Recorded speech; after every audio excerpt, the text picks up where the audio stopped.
मुझे कबाड़ खाने में एक लावारिस बच्ची मिली जो असल में एक बहुत बड़े खानदान की इकलौती वारिस थी। मेरे सिस्टम ने मुझे अजीब टास्क दिया।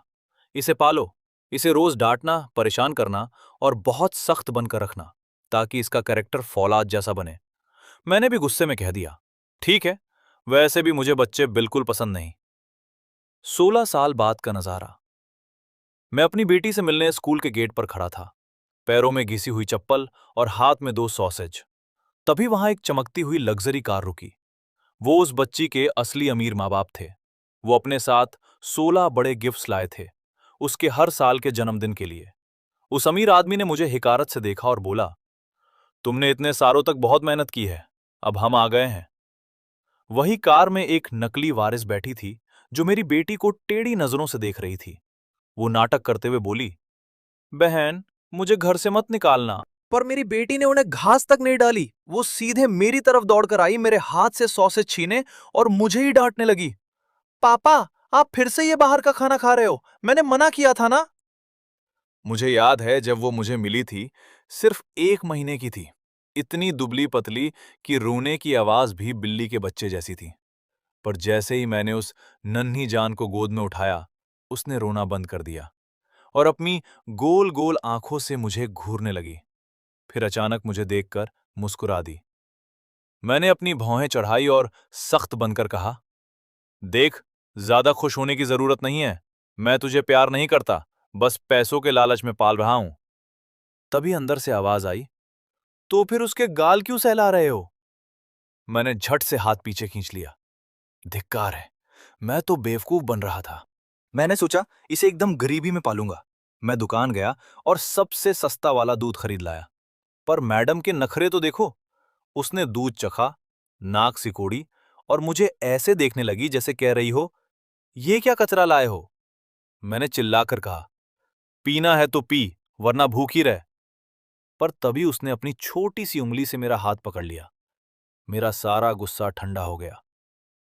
अगली सुबह मैंने एक एक्स्ट्रा पार्ट टाइम काम शुरू किया ताकि शाम को उसके लिए सबसे महंगा वाला दूध ला सकूं। खुद को ही झूठ बोलते हुए मैंने कहा, अरे, अच्छा दूध नहीं पिएगी तो बड़ी कैसे होगी? और बड़ी नहीं होगी तो मैं इसे बेचकर पैसे कैसे वसूलूंगा? उस रात वो बहुत सुकून से सो रही थी, पर मेरी नींद उड़ी हुई थी। मैं हर 5 मिनट में चेक कर रहा था कि वो सांस ले रही है या नहीं। मैंने इंटरनेट पर पागलों की तरह सर्च किया, क्या बच्चों का इतना शांत रहना नॉर्मल है? आखिरकार जब मैंने छठी बार उसे चेक करने के लिए जगाया तो वो चिढ़कर उठ गई। उसकी आंखें कह रही थी, पापा सोने भी दोगे या पूरी रात यही चलेगा? मैं बस ये चेक कर रहा था कि कहीं वो मर ना जाए।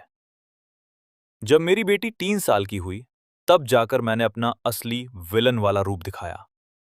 उस दिन मैंने उसके गोल मटोल गालों को जोर से खींचा और कान में फुसफुसाया, आज से तू अपने जूते के फीते खुद बांधेगी, समझी?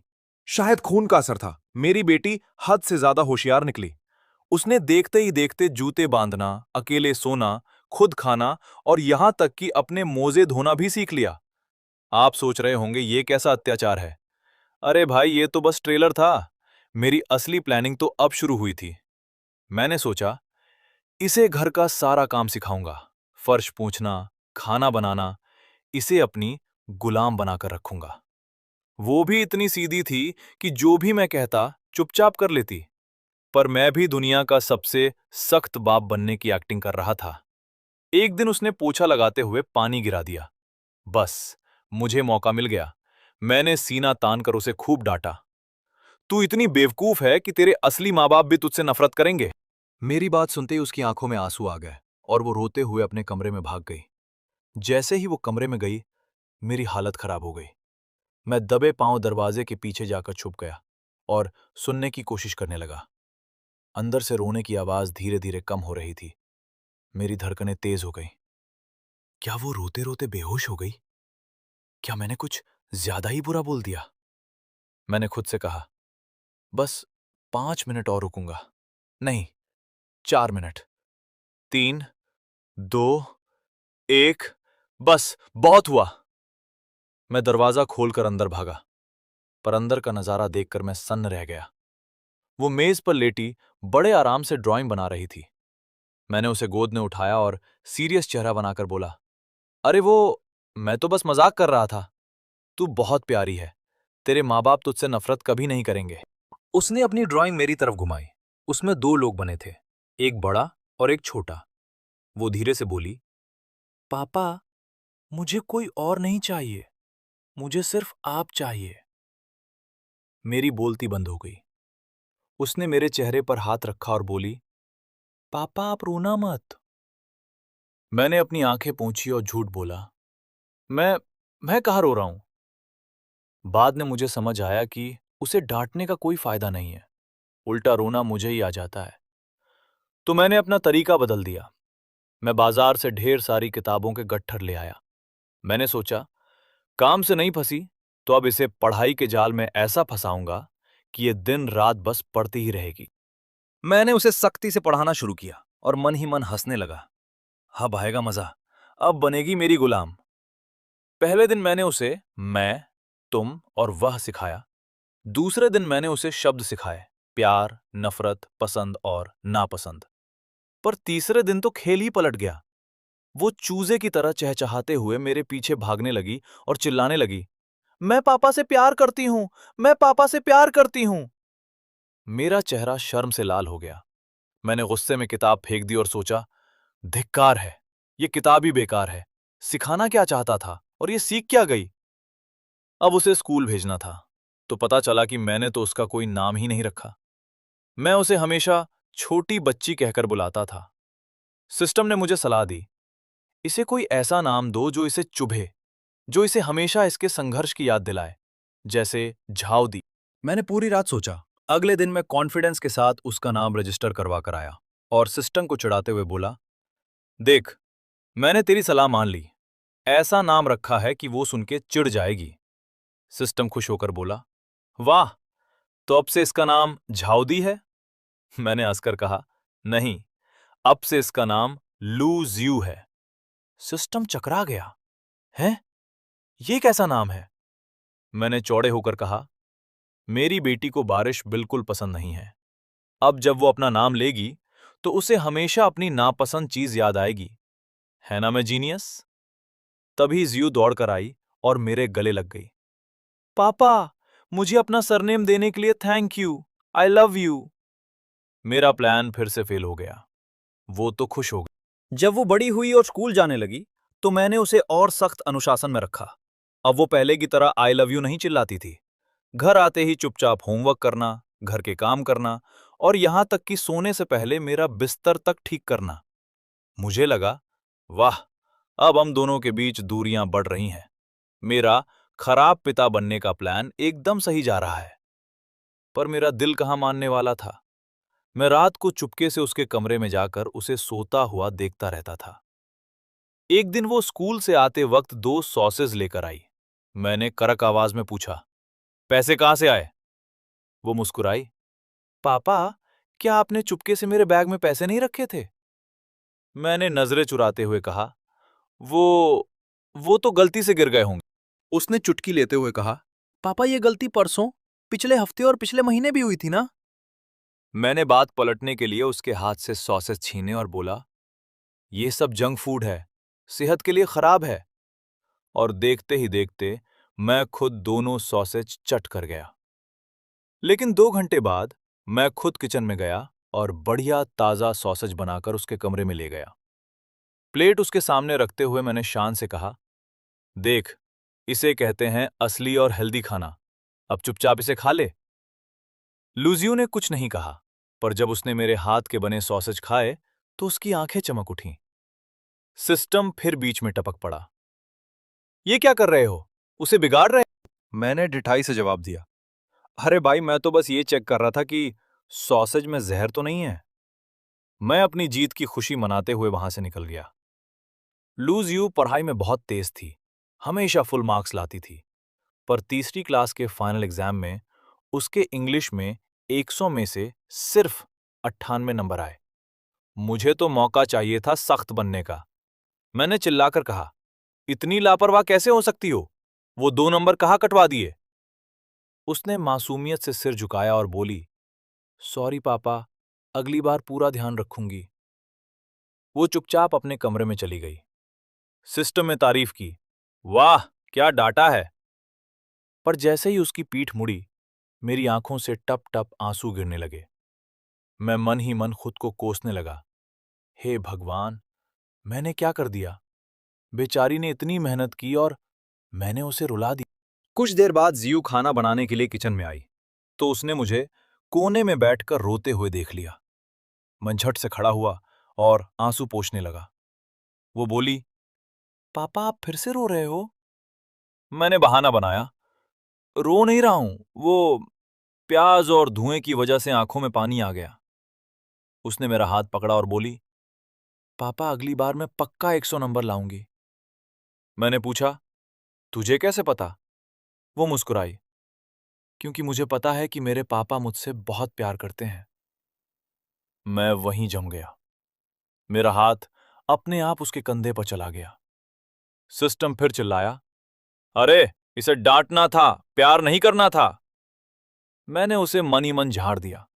चुप कर, इसे कहते हैं स्मार्ट गेम खेलना, तू नहीं समझेगा। मैं इंतजार करता रहा कि कब वो कोई गलती करे और मैं उसे तंग करूं, पर वो मौका कभी आया ही नहीं। लेकिन एक दिन जियू रोते हुए घर आई।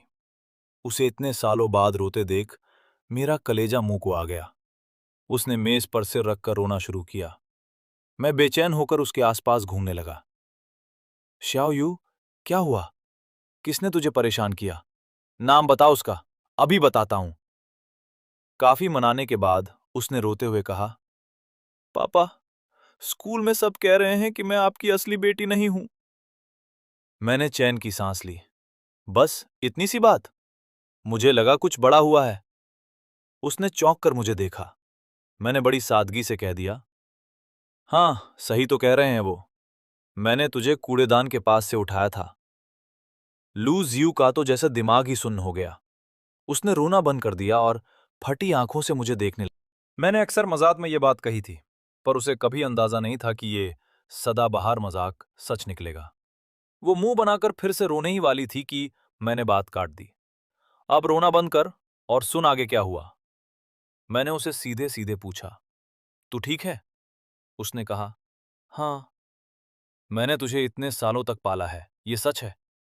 उसने फिर कहा, हाँ। तो अगर तू मेरी सगी बेटी नहीं है, तो क्या इससे आज की बात पर कोई फर्क पड़ता है? ज्यू ने थोड़ी देर सोचा और बड़े सुकून से बोली, नहीं पापा, कोई फर्क नहीं पड़ता। मैंने भी टशन में कहा, तो बस बात खत्म, फालतू टेंशन मत ले। अगले दिन स्कूल में वही हुआ जिसका डर था। चिढ़ाने वाले बच्चे फिर शुरू हो गए, ओए, तू तो गोद ली हुई है। लेकिन जियू ने इस बार उन्हें ऐसा धोया कि सबकी बोलती बंद हो गई। उसने पहले को पकड़ा, लियू शियाओहाओ, तेरे कपड़े हमेशा गंदे रहते हैं। तेरे घर वाले तुझे कपड़े धोना भी नहीं सिखाते। लगता है वो तुझसे प्यार ही नहीं करते। दूसरे की बारी, जो दाबाओ, तेरे नंबर हमेशा सबसे कम आते हैं। तेरे माँ बाप को तो तुझसे कोई उम्मीद ही नहीं है, तभी वो तेरी परवाह नहीं करते। तीसरे को धोया, सोंग याओजू, तू रोज बाहर का कचरा खाता है और तेरे घर वाले तुझे टोकते तक नहीं। उन्हें तेरी सेहत की कोई फिक्र ही नहीं है। तीनों के चेहरे लाल हो गए। उन्होंने आखिरी कोशिश की, पर तू तो फिर भी गोद ली हुई है ना? जियू ने मुस्कुराकर कहा, तो क्या हुआ? मेरे पापा मुझसे जान से ज्यादा प्यार करते हैं। मुझे किसी का डर नहीं है। दिन बीतते गए और मेरी जियू शहर के सबसे बड़े स्कूलों में टॉप करने लगी। जब हाई स्कूल की बारी आई, तो मैंने स्कूल के पास ही एक महंगा घर किराए पर ले लिया, ताकि उसे आने जाने में दिक्कत ना हो। जियू को जब पता चला कि किराया बहुत ज्यादा है, तो वो बोली, पापा मैं पार्ट टाइम ट्यूशन पढ़ा लूंगी, थोड़े पैसे आ जाएंगे। मेरी तो जान ही निकल गई। मैंने चिल्लाकर कहा, बिल्कुल नहीं, खबरदार तो ट्यूशन का नाम भी लिया। उसने पूछा, क्यों? मैंने बहाना बनाया, देख, अगर तू ट्यूशन पढ़ाएगी तो पढ़ाई से ध्यान हटेगा। अच्छे कॉलेज में एडमिशन नहीं मिला तो फिर तू बड़ी होकर मुझे पैसे कमाकर कैसे खिलाएगी? मैंने राहत की सांस ली। चलो, लालच देकर ही सही, इसे काम करने से रोक तो लिया।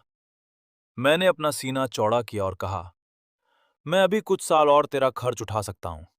इसे ही लॉन्ग टर्म इन्वेस्टमेंट कहते हैं। आज खर्च करूंगा तो कल तू मुझे पालना। जियो मुस्कुराई, थैंक यू पापा।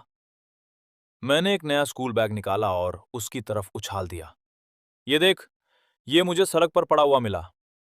जियो ने कहा, पापा मैं पुराना बैग चला सकती हूँ, इसकी क्या जरूरत थी? मैंने डांटा, दे दिया ना, अब चुपचाप इस्तेमाल कर, ज्यादा सवाल मत पूछ। उसने बैग खोला, उसके अंदर झांका और शरारत से बोली, पापा आज शाम को मुझे वही स्टार्च सॉसेज खाना है। मैंने भी टशन लगा, ठीक है, मिल जाएगा। उस शाम मैं अपनी घिसी हुई चप्पलों में स्कूल के गेट पर खड़ा उसका इंतजार कर रहा था। हाथ में गरम गरम सॉसेस थे। तभी वहां एक आलीशान कार आकर रुकी जिसका लोगो वी जैसा दिख रहा था। और कहानी वहीं से शुरू हुई जहां से हमने बात की थी। स्कूल के सामने अचानक एक ऐसी लग्जरी कार आकर रुकी जिसे देखकर सबकी आंखें फटी की फटी रह गईं। कार से 4 लोग बाहर निकले। आगे चल रहे पति पत्नी ने इतने महंगे कपड़े और गहने पहने थे कि दूर से ही अमीरी चमक रही थी। उनके पीछे 2 बच्चे थे, शायद भाई बहन। भाई तो हमें ऐसी नजरों से देख रहा था जैसे हम कचरा हों, और वो हमारे पास खड़ा भी नहीं होना चाहता था। तभी सालों से सोई हुई मेरी वो सिस्टम वाली आवाज अचानक गूंजी, जू परिवार अपनी असली बेटी को लेने आ गया है। मैं वही जम गया। सिस्टम ने कहा था कि जब जियो 16 साल की होगी तब उसके असली माँ बाप आएंगे। पर मुझे अंदाजा नहीं था कि ये दिन इतनी जल्दी। और मेरी नजर खुद पर पड़ी। पैरों में घिसी चप्पल, 100 से 200 वाली सस्ती टी शर्ट, बिखरे बाल और हाथ में 2 सॉसेज। मैं उस अमीर परिवार के सामने कहीं नहीं टिकता था। मैंने खुद को भीड़ के पीछे छिपा लिया। तभी स्कूल की छुट्टी हुई। लूज यू गेट से बाहर निकली। बालों की ऊंची पोनीटेल, स्कूल यूनिफॉर्म की चढ़ी हुई आस्तीन और चमकती आंखें। वो भीड़ में मुझे ढूंढ रही थी क्योंकि उसे पता था कि उसका पागल बाप सॉसेज लेकर खड़ा होगा। लेकिन इससे पहले कि वो मुझे देख पाती, उस अमीर शू परिवार ने उसे घेर लिया। लगता है वो पूरी तैयारी के साथ आए थे। मिसेस शू की आंखों में आंसू आ गए। वो आगे बढ़ी और कांपती आवाज में बोली, अन अन क्या ये तुम ही हो? जियो ने उन्हें अजीब नजरों से देखा और बड़ी शालीनता से बोली, सॉरी आंटी, लगता है आपको कोई गलतफहमी हुई है। तभी मिस्टर शू आगे आए और भारी आवाज में बोले, मैं शू ग्रुप का मालिक शू जिमिंग हूं। तुम्हारा असली नाम शू अनान है और तुम हमारी सगी बेटी हो। हम आज तुम्हें अपने साथ घर ले जाने आए हैं। आसपास के लोग कानाफूसी करने लगे। जियो ने एक गहरी सांस ली और उन लोगों से एक कदम पीछे हट गई। उसे समझ नहीं आ रहा था कि ये क्या तमाशा है। मिस्टर शू ने मुझे भीड़ में देख लिया और मेरी तरफ इशारा करते हुए कहा, इतने सालों तक इस आदमी के पास रहकर तुमने बहुत दुख झेले होंगे। अब तुम हमारे साथ चलो। तभी वो नकली वारिस जहर बुझी नजरों से जियो को देखने लगी और बनावटी आवाज में बोली, बहन प्लीज मुझे घर से मत निकालना। जियो ने उन सब की बातों को अनसुना कर दिया। उसने भीड़ में मुझे देख लिया था। वो उनकी महंगी कार और करोड़ों के ऑफर को छोड़कर सीधे मेरी तरफ दौड़ती हुई आई। उसने मेरे हाथ से वो सॉसेज झपट लिए और मुझे ही डांटने लगी। पापा, मैंने कहा था ना कि सड़क पर खड़े होकर ये सब मत खाया करो, आपकी तबीयत खराब हो जाएगी। उसने उन अमीरों की तरफ देखा भी नहीं। उसके लिए उसके सॉसेज वाले पापा ही पूरी दुनिया थे। जब जियो ने उन अमीरों से कहा, मुझे घर जाकर पापा के लिए खाना बनाना है, आप लोग प्लीज किसी और को ढूंढ लीजिए, तो मिसेस शू के तो होश ही उड़ गए। खाना बनाना? वो ऐसे चिल्लाएं जैसे उन्होंने कोई बहुत बड़ी अनहोनी सुन ली हो। मेरी बच्ची, क्या तुझे घर पर खाना बनाना पड़ता है? तूने इतने सालों में और क्या क्या दुख झेले हैं? जियो अब तक तो तमीज से बात कर रही थी, पर जैसे ही उन्होंने मेरी परवरिश पे सवाल उठाया, उसका चेहरा एकदम सख्त हो गया। इससे पहले कि वो कुछ बोलती, वो कार वाली नकली राजकुमारी आगे आई। उसने मगरमच्छ के आंसू पोंछे और नाटक करते हुए जियो के सामने हाथ जोड़ दिए। वो सिसकते हुए बोली, बहन मुझे माफ कर देना। इतने सालों से मैं तेरी जगह ऐश कर रही थी, पर मेरे मम्मी पापा ने मुझे बहुत लाड प्यार दिया है। मैं उन्हें छोड़कर नहीं रह सकती। क्या तुम मुझे घर से नहीं निकालोगी? अगर तुम मुझे रहने दोगी तो मैं तुम्हारी नौकरानी बनकर रह लूंगी। भाई साहब, ये क्या बकवास चल रही थी? लूज यू उनकी असली बेटी है जो 16 साल बाद मिली है, और ये लोग पहले ही मुलाकात में इतना रायता फैला रहे हैं। माना कि तुम अमीर हो, पर क्या मिलने के लिए यही स्कूल का गेट मिला था जहां हजारों की भीड़ खड़ी है? ऊपर से उस नकली वारिस से सबके सामने माफी मंगवाकर उन्होंने उसे कितना बेचारा दिखा दिया। उन्हें इस बात की जरा भी परवाह नहीं थी कि मेरी जियो को कैसा लग रहा होगा। वो बस अपनी अमीरी और अपने ड्रामे का शो कर रहे थे। मेरा खून खौल रहा था। मेरा मन किया कि आगे बढ़कर उन सबको उनकी औकात दिखा दूं, पर तभी सिस्टम की आवाज मेरे कान में गूंजी। रुको, वहां मत जाओ। चुपचाप उसके घर आने का इंतजार करो। जैसे ही वो उनके पास जाएगी, तुम्हें तुम्हारा पैसा मिल जाएगा और तुम्हारा टास्क पूरा होगा। मैं अपनी मुट्ठियां भींचकर वहीं खड़ा रहा। एक तरफ मेरा लालच था और दूसरी तरफ मेरी वो बेटी, जिसे मैंने कचरे के ढेर से उठाकर यहां तक पहुंचाया था।